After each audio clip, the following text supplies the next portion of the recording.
What's up, everybody? Welcome once again to the Brotherly Glove podcast, hosted by two brothers from Philly, talking all things Philly sports. We've seen it all, the best and worst of the teams from Philly over the years, all the players and coaches to come through the town, the ups and downs, the wins and losses, all the emotions from all over South Philadelphia. We've watched it all. We've covered it all. 30 years combined in sports media, and we finally decided to get together on the airwaves to bring our knowledge, our passion, our experience to all of you. If you didn't get enough of that family love over at New Heights, well, our pod's going to fit you just like a glove. That's I'm right. welcoming in my brother Johnny. What's going on, John? How you doing, man? Good. How are you? This is exciting when it's playoff week is here. They got a home game, all the ups and downs, all the arguing about what they should have done, shouldn't have done, what seed they have. They are hosting a playoff game this weekend, so let's get to it. That's right, baby. It's Wild Card weekend in the NFL. We don't have the sound effects yet, but that's what I'm going with for now. The Eagles, like you said, drawing the San Francisco 49ers in the first round. For some odd reason, extremely hated San Francisco 49ers in Philadelphia. A little bit of jawing between the players over their last few meetings. And when you're two of the best teams in the NFL year in and year out, it's easy to consider the other team a rival, even when you're not in the same division. We mentioned it already. Today's episode, obviously, we're going to do our deep dive, Eagles and Niners. We're going to talk a little what to expect when the Niners have the ball and what to expect when the Eagles have the ball. We both know that there are strengths and weaknesses on both sides of the ball, and it seems like it's going to be a strength versus strength and weakness versus weakness matchup. So we are going to dive into where each team has the advantage. We'll make our official picks before the weekend begins. And before we wrap the episode up, we will do quick hitters, one thought on each playoff game happening besides the one happening in Philadelphia, and give you our picks on those as well. So you can mock us, make fun of us. I'm sure we'll be ribbing each other if we make ridiculous picks in week one. But our focus this week, being a Philly pod like we are, is, of course, that Eagles-Niners matchup. We are recording this late Wednesday night, so the first injury report is available. A lot of players have been on the injury report for a while. Highlights, Jalen Carter with a hip instead of the shoulders. He was limited on Wednesday. Nakobe Dean, who's trying to work his way back. Vic Fangio said during his press conference that he should be playing this weekend. So that is positive news. He was on there with a hamstring, limited practice. Marcus Epps had a concussion, and he is limited. And then Lane Johnson, of course, who's been out for a couple weeks with the foot injury, he was limited in practice, but they fully expect him to play on Sunday down in South Philly. 49. Go ahead. Are you telling me that the week off was good for them? That might be what I'm trying to tell you. Week off, get your mind right, get your body right. 49ers fought for that one seed, fell short all the way down to 6th. And one of the reasons is the highlights that they have on their injury report. Ricky Pearsall, wide receiver, who's really broken out for them this year, a knee and an ankle injury. He did not play last week, and signs are not pointing towards him playing. He did not practice today. And all-pro, maybe the best left tackle in all of football, Trent Williams, hamstring injury, did not play last week, and he did not practice Wednesday. Things not looking good. First thoughts, Johnny, before we dive into the matchups on what you see on the injury report. Anybody outside of those that I mentioned that we should keep an eye on in practice the next 2 days? No, you got the injuries covered. The 49ers are definitely banged up. They've lost a lot of linebackers throughout the season, so they're down to at least their second string on that level. And let's see the Eagles try and take advantage of it on Sunday. Yeah, D. Winters, another did not practice, a linebacker for the 49ers. So I don't know which side of the ball you prefer to start on, Johnny. I typically we start with the offensive end for the Eagles. That might be the weakness versus weakness matchup, but what do you think? You want to start with when the Eagles have the ball? Yeah, I was going to say let's do it like the Eagles won the toss and deferred and give the 49ers the ball, but I think we should start with weakness versus weakness. So let's have the Eagles taking the ball first with the 49ers on defense. Well, we talked about it. Both sides, that might be the weaker part of their teams. Johnny, you teased it during the injury discussion. 49ers very banged up on the defensive side of the ball, especially at linebacker. And the Eagles' offense has looked anemic compared to what you might expect when you see guys like Jalen Hurts, Devontae Smith, A.J. Brown, Saquon Barkley. I could keep going. That's how impressive the offensive name cards are for the Eagles, but has not come to fruition. We even joked during our prep before the show a little bit about how bad the offense has looked at times, and yet Jalen Hurts has the most touchdown passes he's had in a season this year with 25. Yep. But it goes well beyond any touchdown pass numbers for Hurts. It goes beyond a step back for Barkley after a 2,000-yard season. They've struggled getting started. So, John, give us a little rundown on what they've been doing on first down and what you need to see from them this weekend. Yeah, so and to add really quick before we get to that, it's the injury report is only guys that are on the injury report. It's not even talking about guys who are out. They have maybe the best linebacker in the NFL who is out for the season, Fred Warner. Yep. Obviously, these kinds of things help when you're the opponent, but you never want to see great players and especially great people go out like that.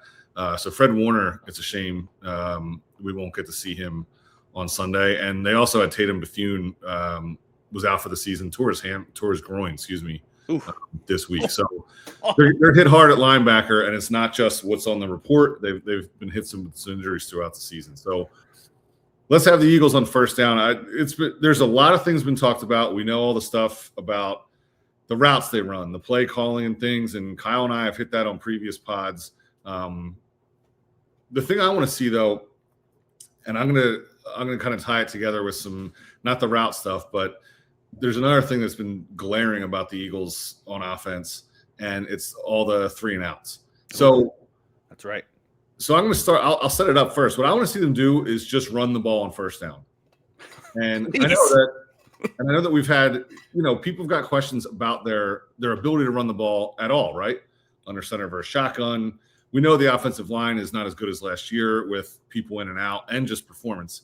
But I was looking, so they're 26th in the NFL in yards per play on first down. This is all contributes to the 3 and out stuff. 26th in yards per play on first down. That leads to them having the 3rd longest average distance to go on 3rd down. So often in 3rd and long, which then if you're not converting that, which of course, if you add in the bad play calling and the crappy route design and all that stuff, they have the highest 3 and out percentage by any team in a season in the last 2 seasons. Oh. Constantly going 3 and out. So if you go back to first down, right? I know it's been a thing in the past where way back in the day it was established the run, right? And then we thought you had to run the ball to then have play action off of the run. As the game has evolved, it really just has been pass, and the teams that pass on first down and take advantage of the increased efficiency in the passing game. And it feels like it might be kind of shifting back a little bit. And sometimes it is just, I don't want to go so far as to say an identity, but sometimes you do just have to run the ball, whether you're having success or not. The other thing I like, and I can't speak to this, but you hear offensive linemen talk about of just having the aggressive downhill mentality, being the aggressor on a run play versus being literally on your heels when you're pass blocking. But I went back and looked. When the Eagles drop back to pass on more than half of their first down plays in the first 3 quarters of a game, so I'm trying to wipe out, 4th quarter where games are decided. First 3 quarters, if they drop back to pass on more than half their first down plays, they're 2-4 in those games. And this is regardless of what happens. So if they're pass happy on first down, they're 2-4. When they pass 50% or less on first down, 9-2. So what I want to see is them just come out and on 1st and 10, get that run game going. And that includes, we know about Saquon Barkley, but something we mentioned, I think every Eagles fan in the tri-state area has mentioned in the last 2 weeks, Tank Bigsby. Give the ball to Tank Bigsby too. Let's see him get a couple carries, some aggressive, some angry runs. And I want to see those on first down and move the pile a little bit and start to get those 3rd and longs in the 3rd and mediums, 3rd and shorts. And let's convert some first downs and start moving the ball. But I think it starts with literally just running the ball on first down. Yeah, obviously what you mentioned, the kind of the evolution of the game, but last season, and I know he had an all-time season, but last season you saw the Eagles be one of the teams that started to move away from that and start to pound the rock on first down. And they've gone more one running back than what you were used to before, where it was a lot of 2-headed monsters, maybe even 3 guys with a lot of Darren Sproles mixed in, talking about kind of the last generation of Eagles. But what we saw from Tank Bigsby, I know that it was, backups against the Commanders, but he looked really good in Week 18. He's looked good in the limited run that he's gotten. A great note here from NBC Sports Philadelphia's Reuben Frank. Bigsby finished the regular season with 5.9 yards per carry.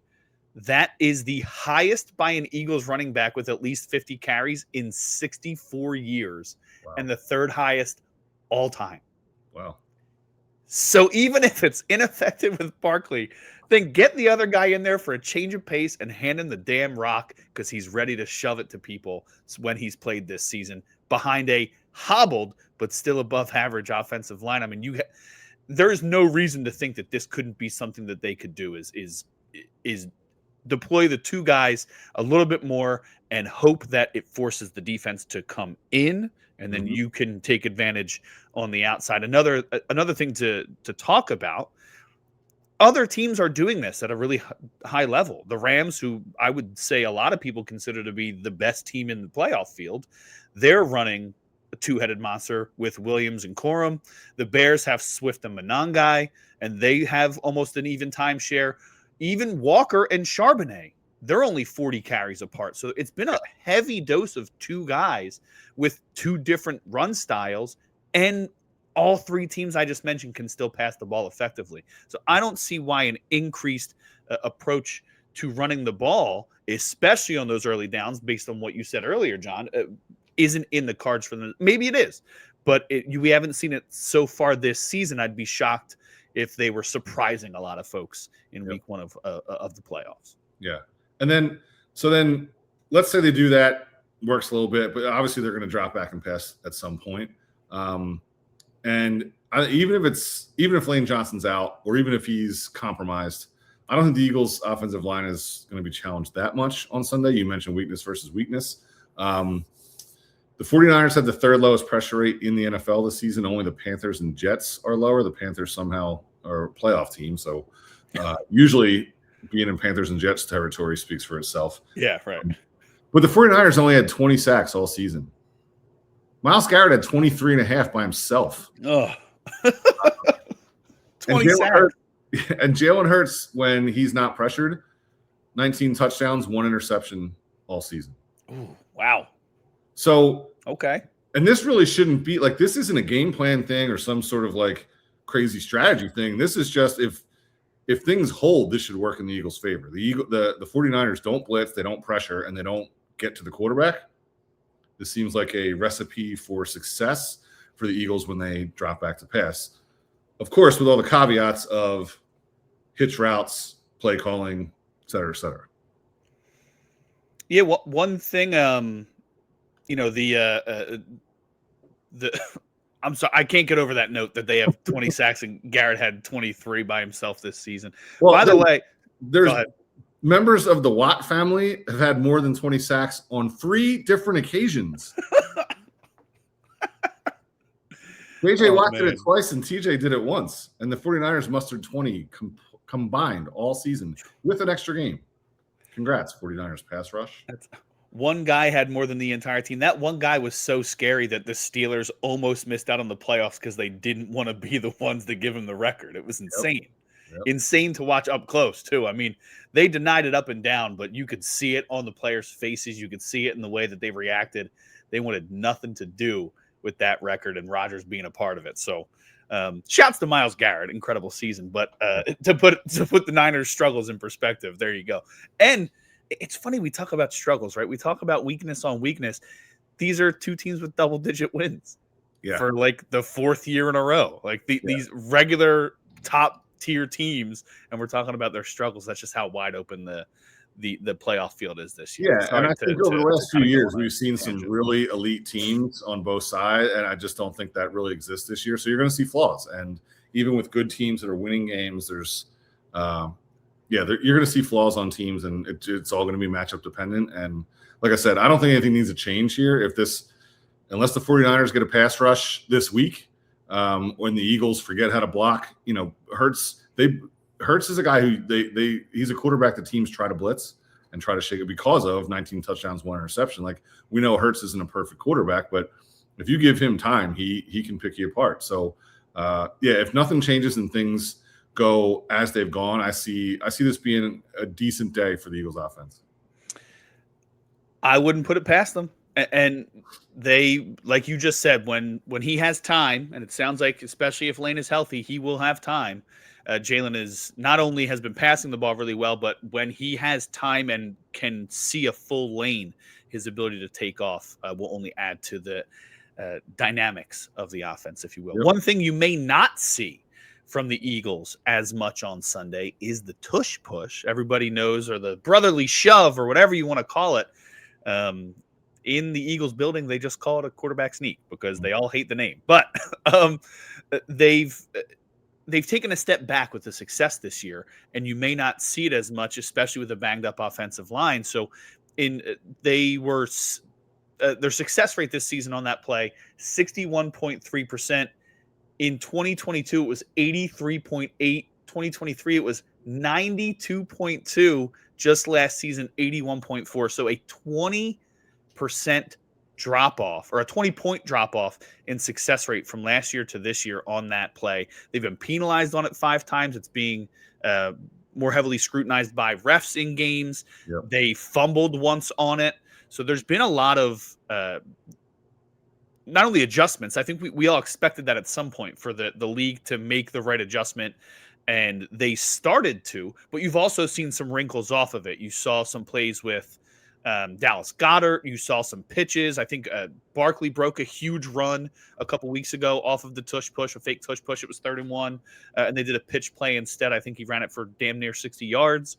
So they are switching things up, but they've also run it less as a result.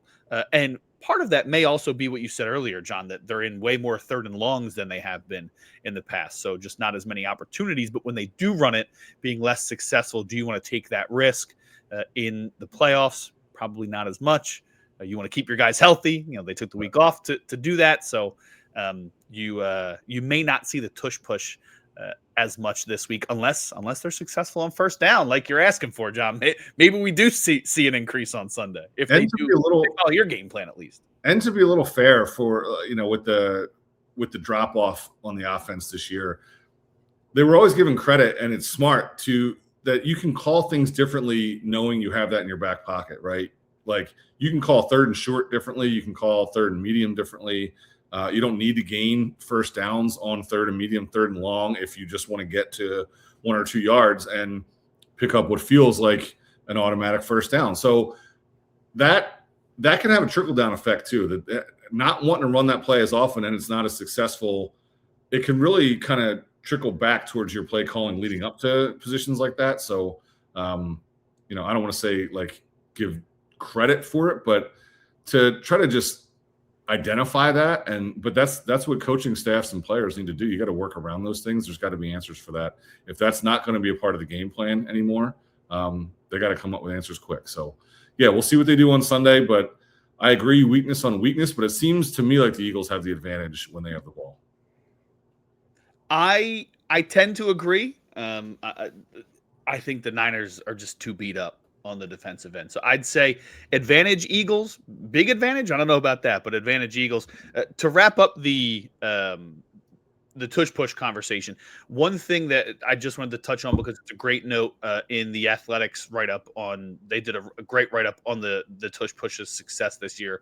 It was Zach Berman put the piece together. No player has rushed for more touchdowns in the postseason than Hurts in the past 5 postseasons. He has 10 rushing touchdowns.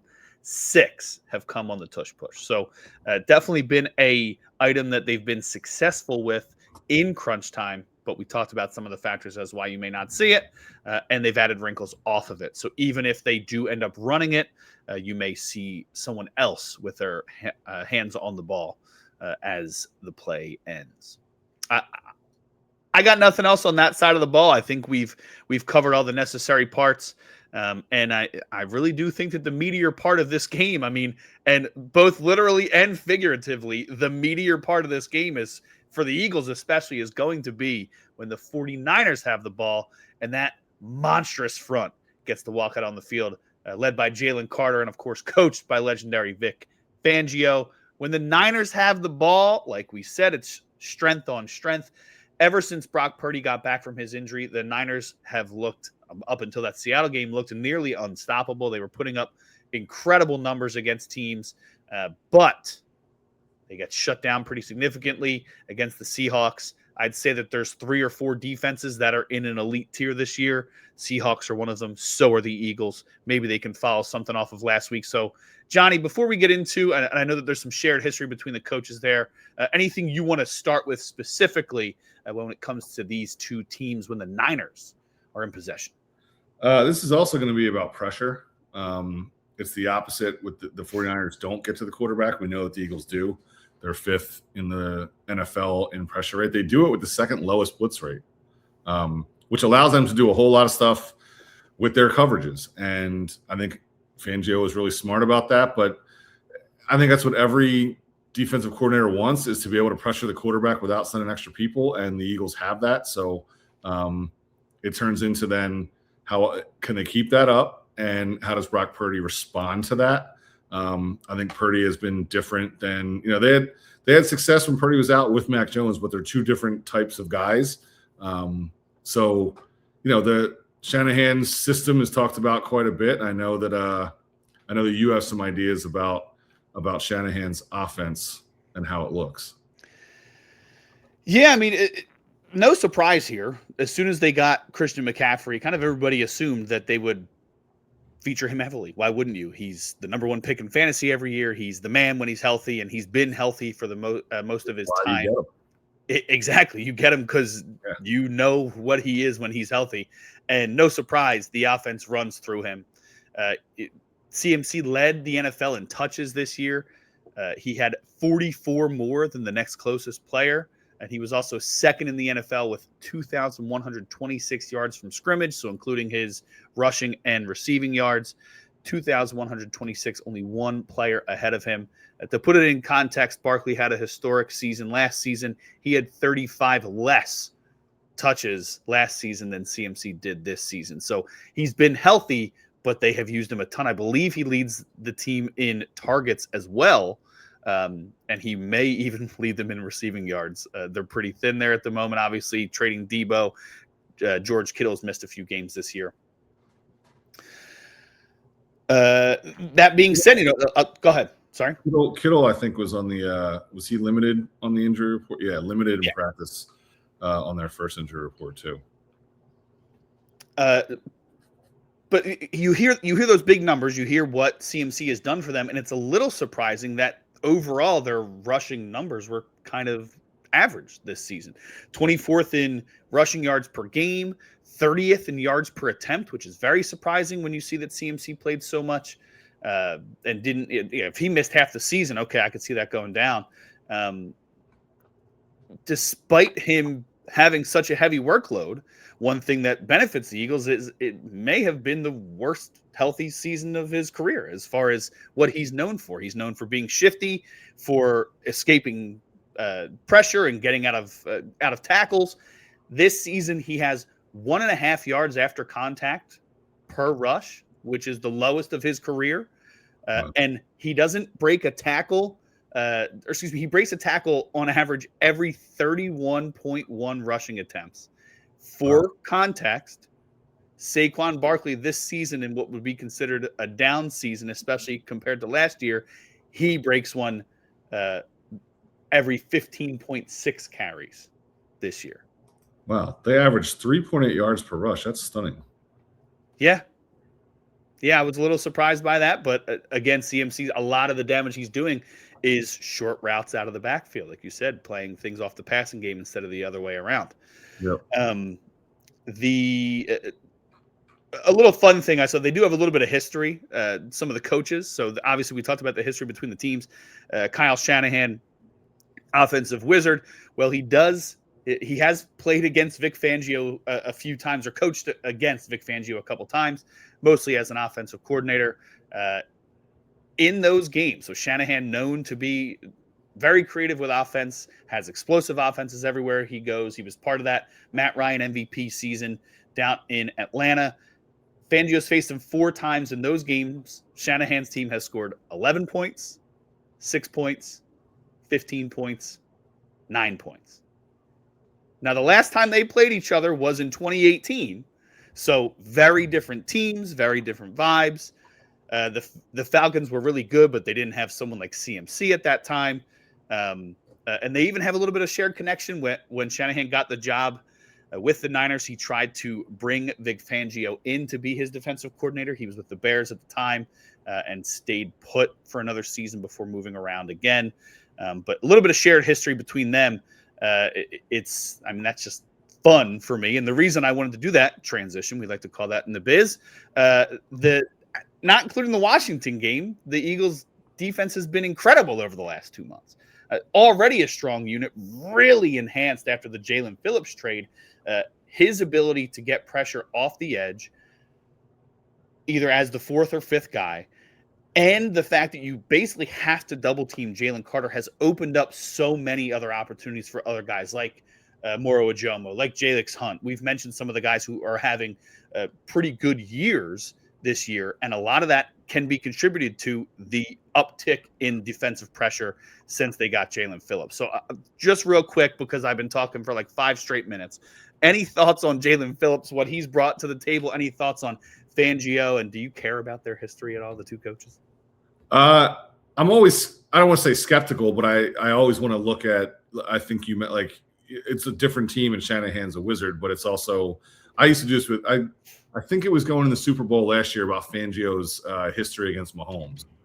It wasn't great. Mahomes and the Chiefs lighted everybody up, but Fangio also didn't go into a lot of those matchups against Mahomes with the number 1 defense in the NFL, right? And that's not because he wasn't good enough to coordinate a number 1 defense, but the guys the Eagles were running out in the field last year that battered Mahomes in the Super Bowl, that's some, you have to give different context. But I do want to go back there, and can you repeat? They met 4 times, and how many points Shanahan's offense has scored against Fangio's defense?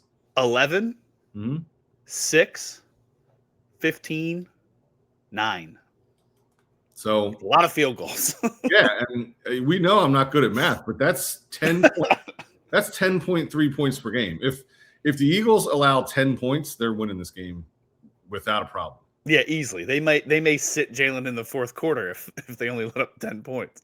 So yeah, and similar to what I was saying about, we talked about this going into the Super Bowl last year, that maybe Fangio versus Mahomes is a checkered history, but Fangio is coming in with a different deck of cards. So same thing is going to be the case here. And we had mentioned it before, their pressure rate, their ability to get to the quarterback, and I think that's the big thing for me here is I mentioned they're 5th in pressure rate with the second lowest blitz rate, so they don't have to send extra people to get pressure on the quarterback.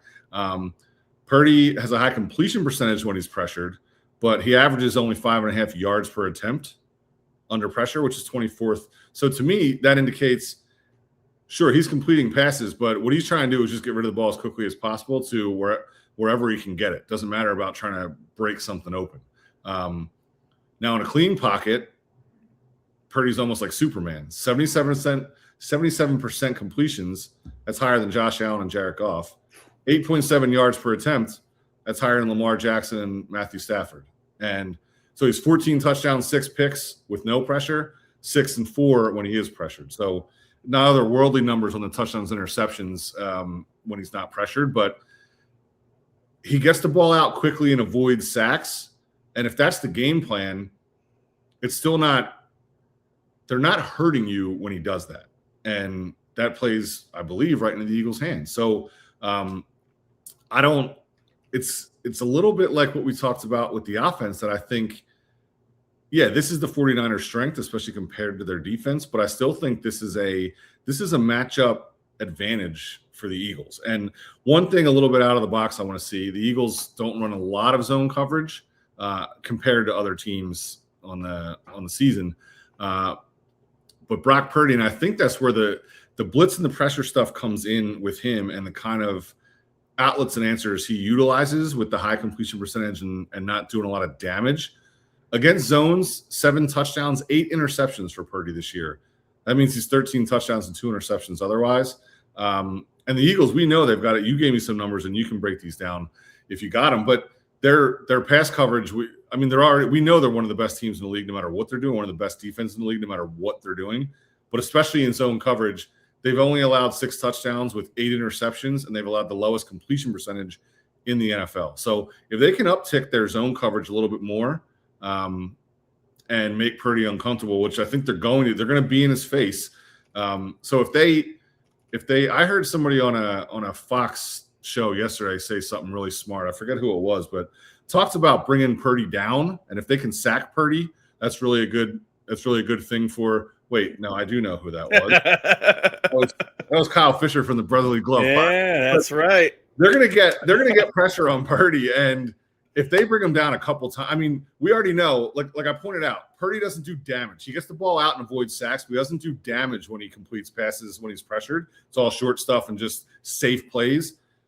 So they're going to be in his face, and if they get him on the ground a couple times, same thing. I don't want to say this is going to be easy or a cakewalk, but I really do think even the weakness, the Eagles have the advantage, and the strength versus strength. I just think the Eagles are too good at what they do, and I don't think the 49ers have shown this year that they have the answers for it. Yeah, I don't know what the Eagles' pressure rate is overall off the top of my head, but you mentioned 40%. That's, I mean, first off, that's incredible. You talk about how much, and it's almost twice as high as their blitz rate. That's even more remarkable that they're sending the minimum and still getting that level of pressure. Man, Jalen Carter's a monster, isn't he? Yes. But you talked about how much more likely he is to throw an interception when he faces pressure. Purdy threw interceptions on 3.5% of his passes this season. Now, he didn't play the full season, so that percentage may have gone down, but threw an interception on 3.5% of his passes. The only other quarterbacks in the NFL with at least 200 passing yards who had a worse interception percentage were J.J. McCarthy, Shedeur Sanders, Geno Smith, Tua Tagovailoa. Not the company you want to be in, and somehow his team had 13 wins. Right, and if we're putting him in that company, if any one of those 4 quarterbacks were walking in the link on Sunday, I think Eagles fans would be rejoicing. So if that's what they can turn him into, if what they do well, if they keep that up, and Purdy's response to that puts him in that company, then I think we'll be doing a preview pod next week as well, and not just a season recap.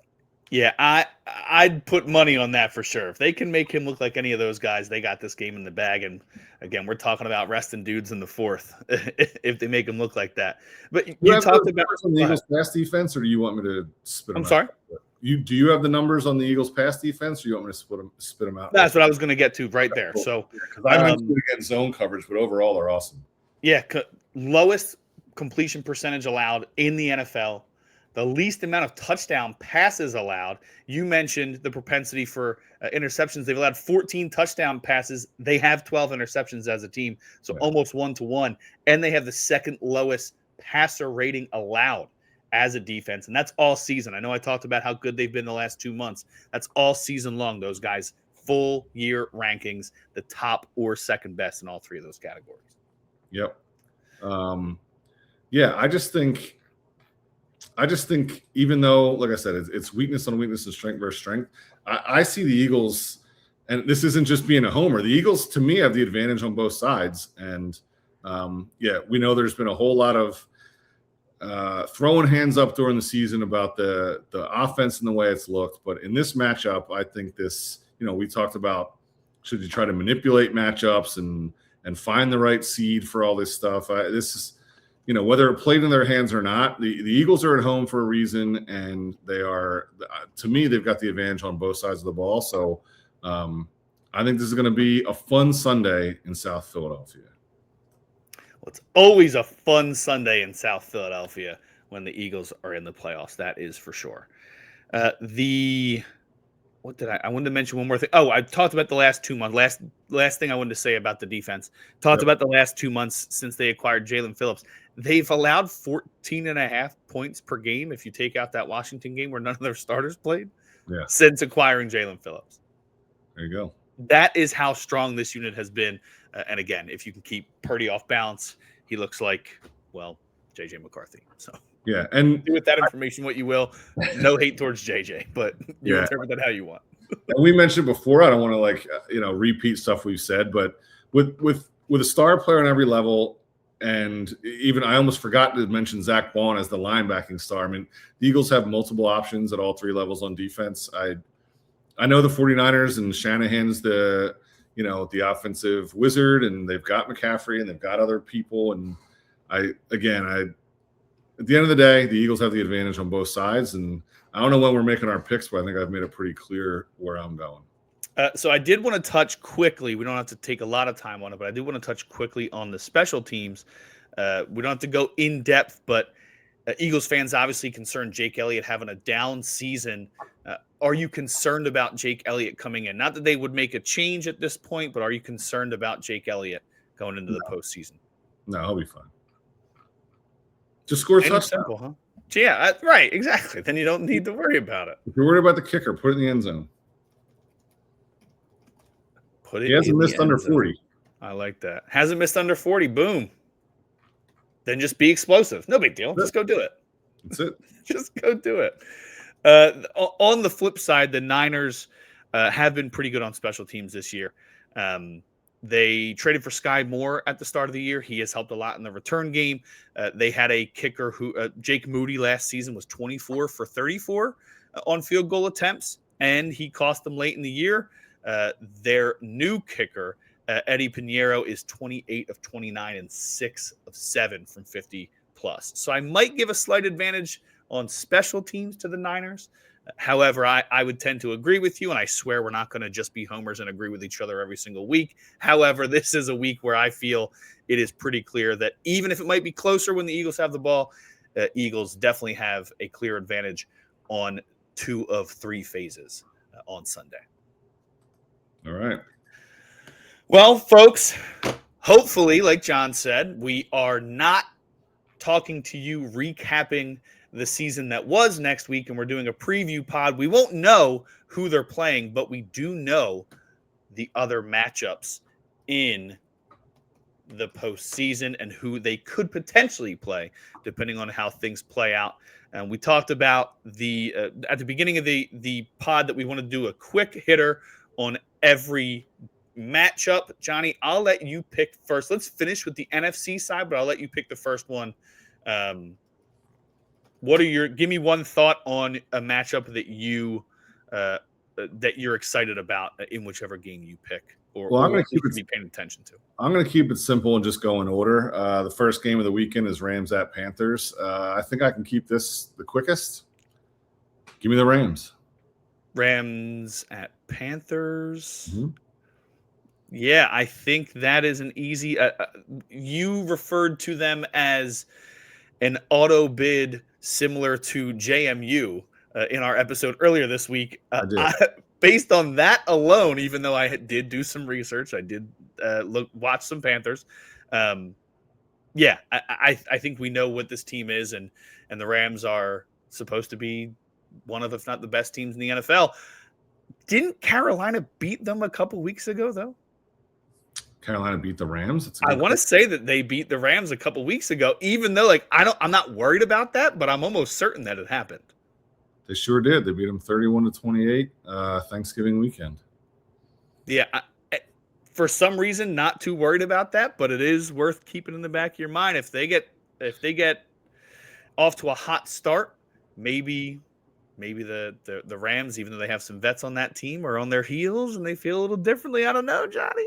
I am going to pick it, though. We are going to go with the same pick for both of them. I am also going to go with the Rams in round 1 advancing. I don't think that should be surprising to anyone. My guess is Sean McVay will learn from that game, and it'll be a very different result. That is a fair guess. Other matchup, Packers at Bears. Could have been the Eagles. We'll leave it alone after this episode, I swear. But Packers at Bears, the division rivals facing off against each other once again. One of the most historic and heated rivalries in the NFL. Most played rivalry in NFL history. Oh, there you go. There you go. See, learn something new every day.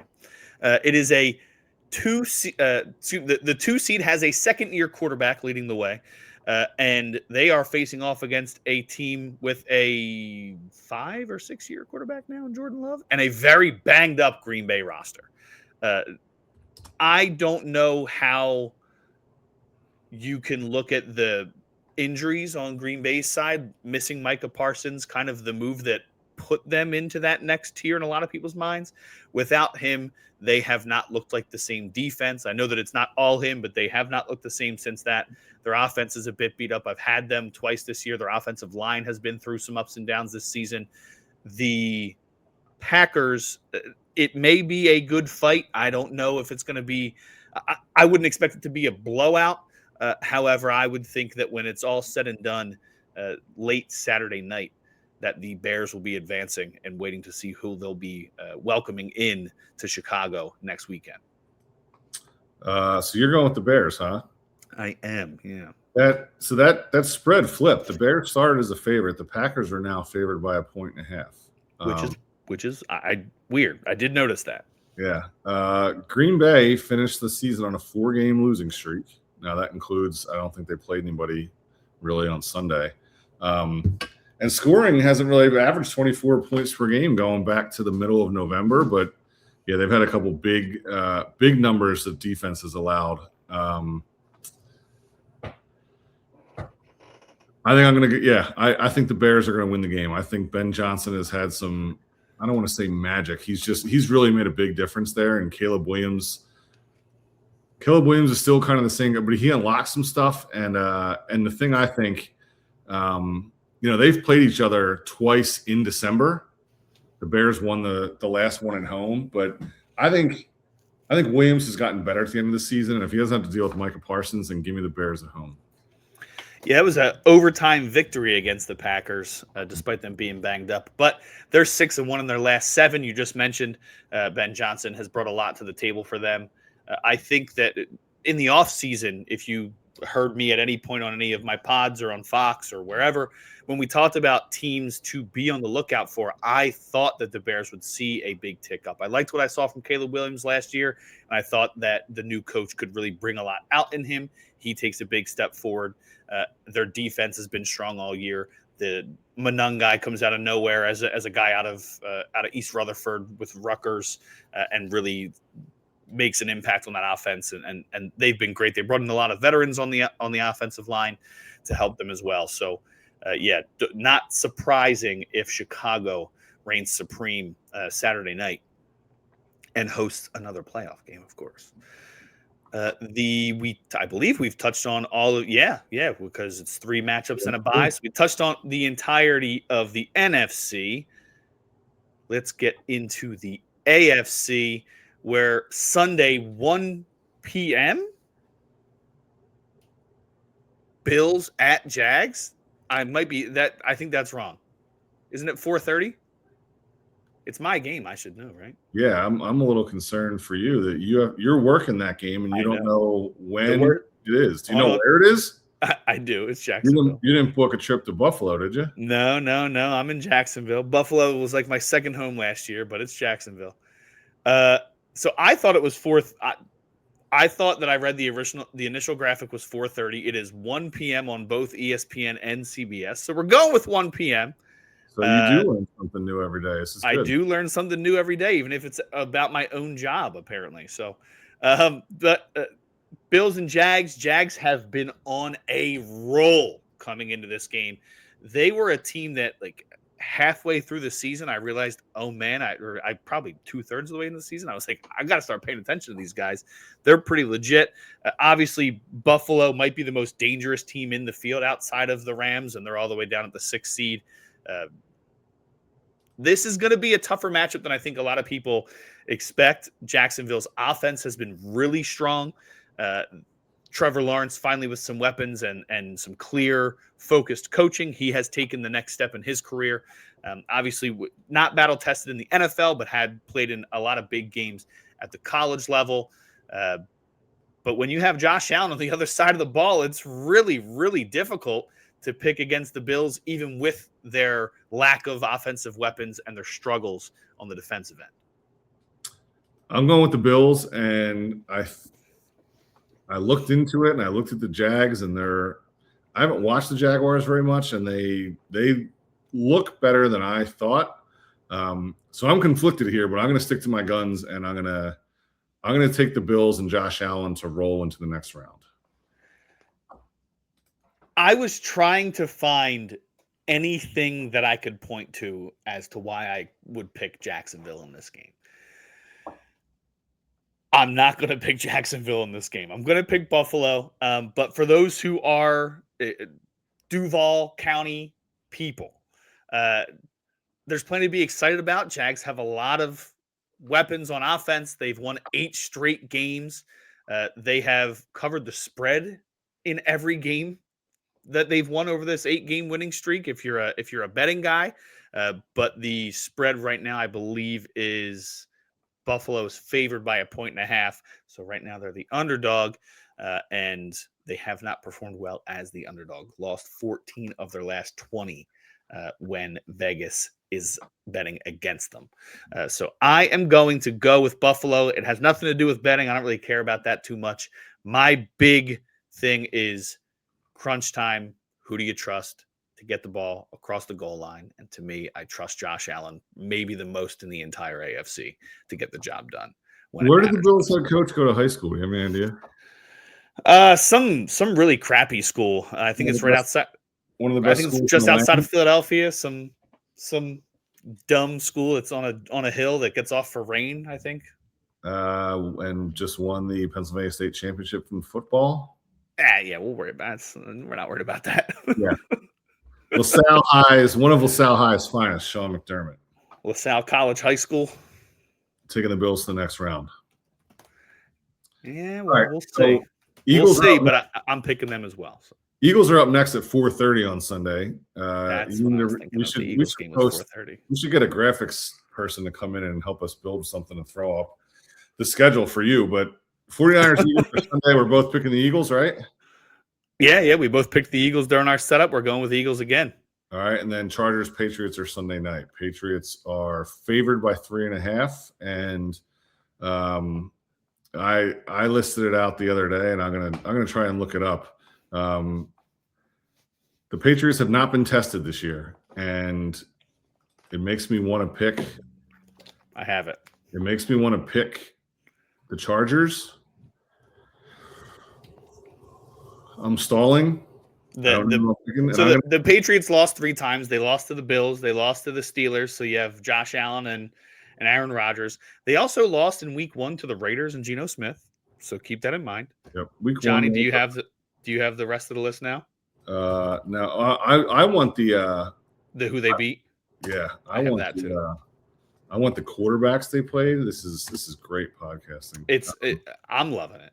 So I have it now. Oh no, so close. I'll give the two well-known names on good teams. They beat Baker Mayfield and the Bucks. They beat Lamar Jackson and the Ravens, and then it's a slew of no. Josh Allen once, and after that they beat Joe Flacco, Tua Tagovailoa, Bryce Young, who's got his team in the playoffs, Justin Fields, Spencer Rattler, Michael Penix, Quinn Ewers, Brady Cook, Cam Ward, Jackson Dart, and Dylan Gabriel. So that's who has tested. That's the kind of test the Patriots have faced this year. So I to me they've kind of been my maybe seated higher than their true talent level, and not that they didn't earn it. They won the games, but I thought the Chargers were going to be a little more dangerous this year, and I do love Justin Herbert. I do love Jim Harbaugh, but and they've played 2 of the best teams in the league going into their last 2 weeks. They finished with 2 straight losses and scored 19 points in those 2 games against elite defenses, but that's who they're going to be facing, and they're going across the country and playing in the cold.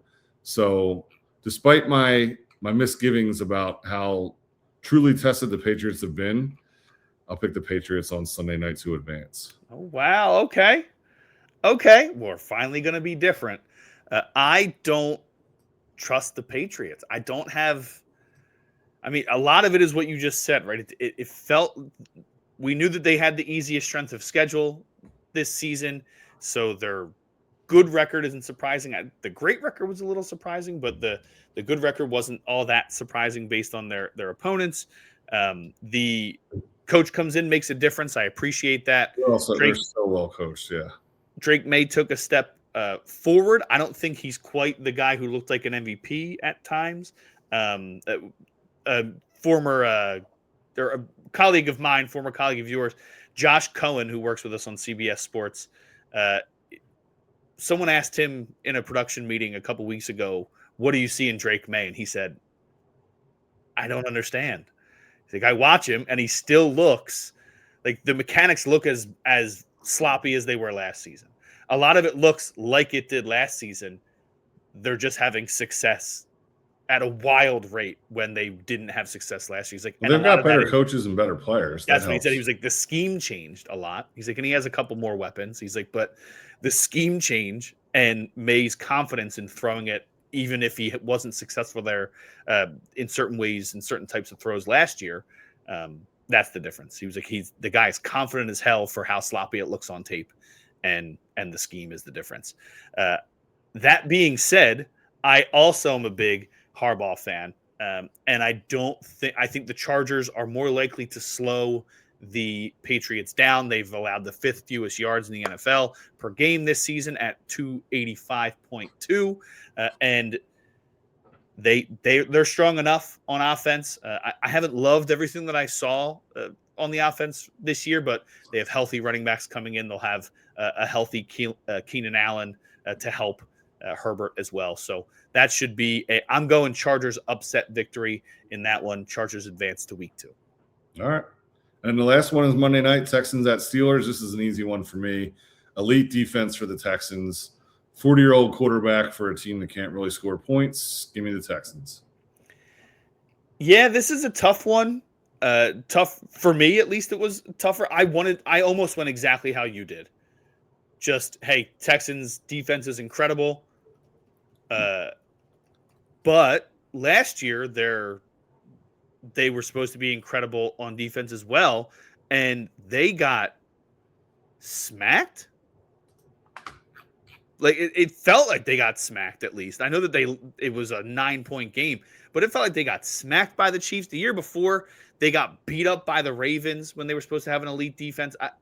There's something about that team where their defense, for whatever reason, and yeah, I mean, the two teams I just mentioned have Lamar Jackson and Patrick Mahomes, so you have to consider those things.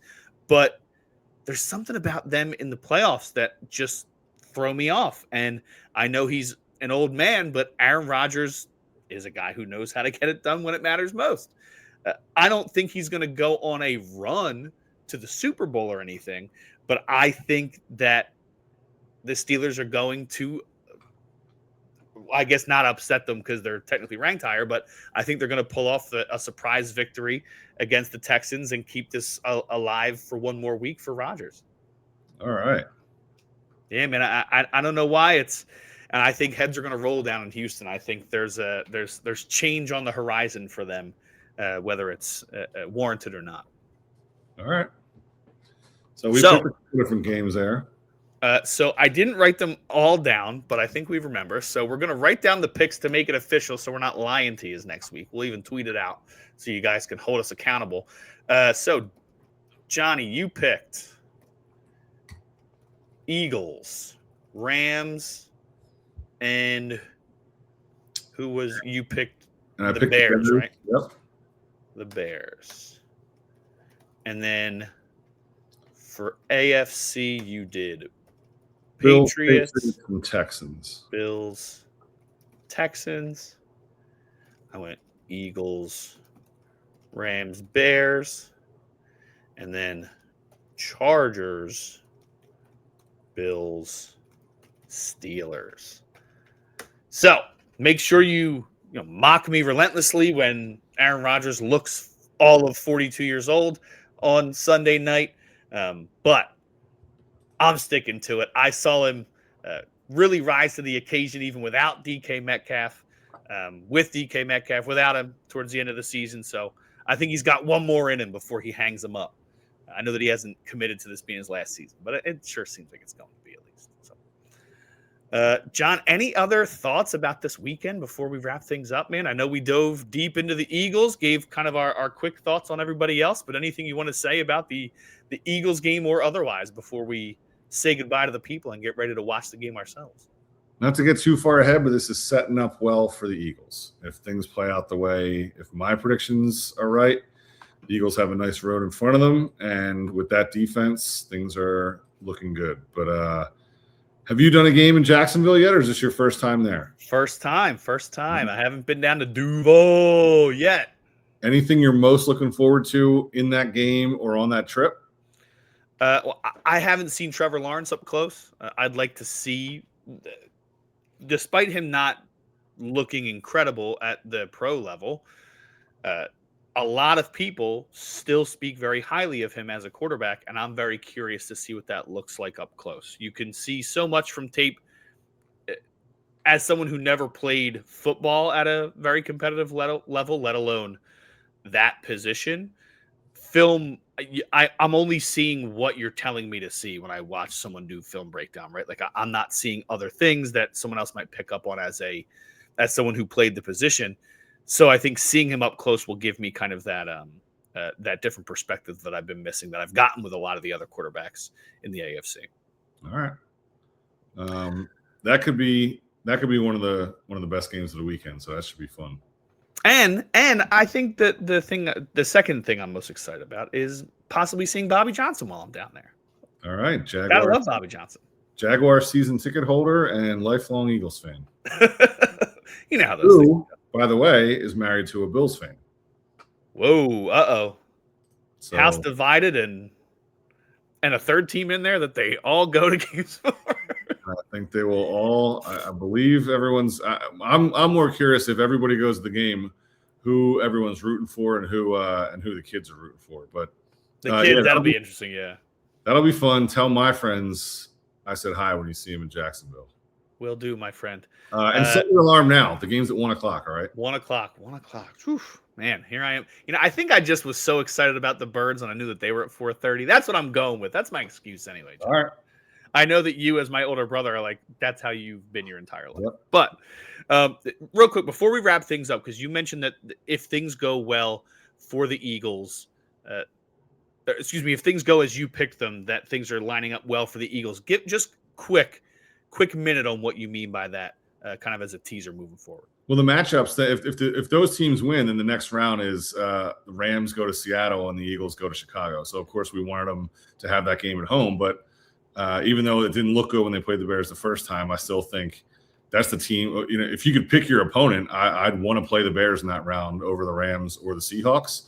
And then I think they can go to Seattle and bother Sam Darnold. And if it's not Seattle, they get a home game in the NFC Championship if they go into Chicago and win. So not predicting all that, but the path is, I think it's lining up nicely if things play out that way. Well, I didn't think about it that way. So I do agree. I think that if Green Bay wins, then they have to deal with the Rams. I was going to say. You got to beat the best. You got to beat somebody to get where you want to go at some point. But and not that again, you can't really cherry pick that stuff. But if you do start to play it out, if it plays out this way, I think it plays out nicely for the Eagles. And I'm not just trying to wish that into existence. I think that's how this is going to go. And if it does, that sets up nicely for the Eagles a week from now. Thank you, John. Here we go. Appreciate you giving the extra insight. Well, here we go, boys and girls, and of course, my wonderful brother. You've been here with us, hopefully, from the beginning. If not, you've been here with us for our entire breakdown of this wild card madness. Our 4th episode. We appreciate everybody who has subscribed, listened, given a review, shot a text, shot a DM. We appreciate all of the love and support. If you haven't yet, make sure you go follow on our socials down at the bottom there. You can also find us on YouTube. It's where our videos will be in audio only form. We are available on Spotify, Apple, wherever you might find us. Just search Brotherly Glove. Look for the icon with our wonderful faces. And if you're curious, one of us has a beard, one doesn't. We look pretty similar, though. So if you see two dudes who look a lot alike, just one's a little hairier, you're probably in the right place if you put Brotherly Glove in there. If you put in anything else, just be prepared that it could be a vastly different topic. But that being said, we appreciate all the support, all of the love. We hope it continues so we can continue to bring you our a little biased, but mostly unbiased, analytical, honest look at Philadelphia sports. I know that that's not something you get everywhere, and we are happy with our experience covering the games and bleeding for this team, giving our heart and soul over to these teams over the years, that you guys enjoy it and that you'll join us for the ride. So appreciate all of you out there who have given us a shot. Hopefully you help us spread the word. And really, John, I appreciate you most of all. Thanks, dude. Appreciate you, man. And we will catch you guys next week, hopefully previewing the divisional round playoffs for your Philadelphia Eagles. We'll catch you in the next one.